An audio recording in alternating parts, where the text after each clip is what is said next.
Mga karonda, dito po ako sa 15th Avenue mga karonda. I-picture ko po sa inyo yung ating mga kapatid sa hanap buhay, ating makasamang tricycle driver. Yan yung pila ng Sotoda Terminal dito po sa Cubao. Liberty Avenue po ito mga karonda. Dito po located sa may 7-Eleven, kanto ng Liberty. Yan po yung mga kasama natin mga tricycle driver. Oh. Okay, yan po yung pilaan nila.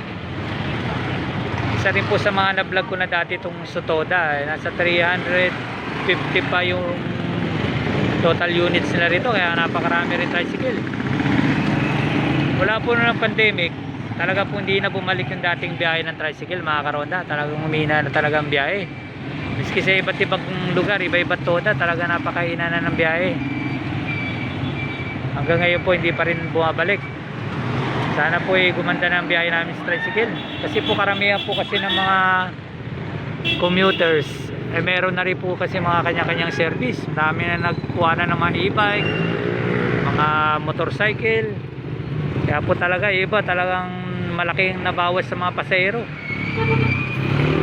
Kaya po may mga San Roque Toda rin yan. Yung katabing Toda nila dito, San Roque Toda.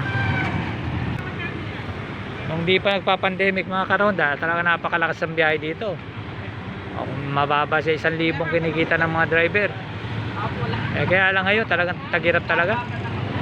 Alas 3.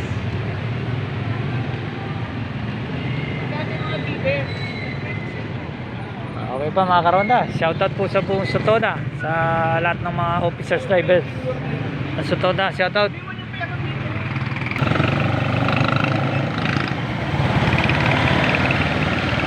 Okay, yan po mga karonda, yan po yung ating mga tropang tricycle driver. Yan, oh.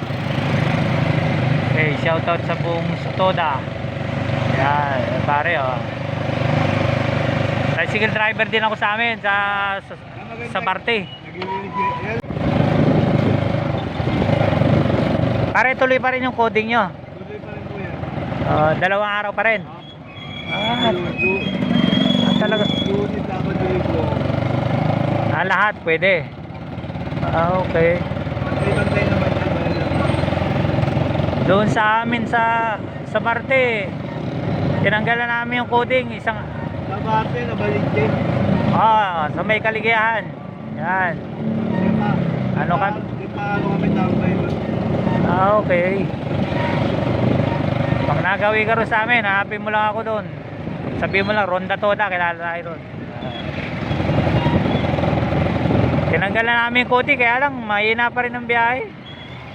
Ganun pa rin. Oo, hindi na Sa po ng pandemic yan.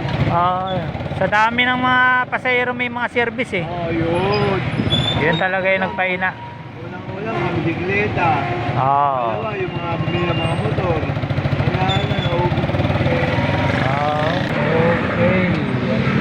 Okay. Okay, thank you pre. Salamat. Okay, shoutout kay pare. Number 51 ng Sotoda. Kay pare Russell, shoutout.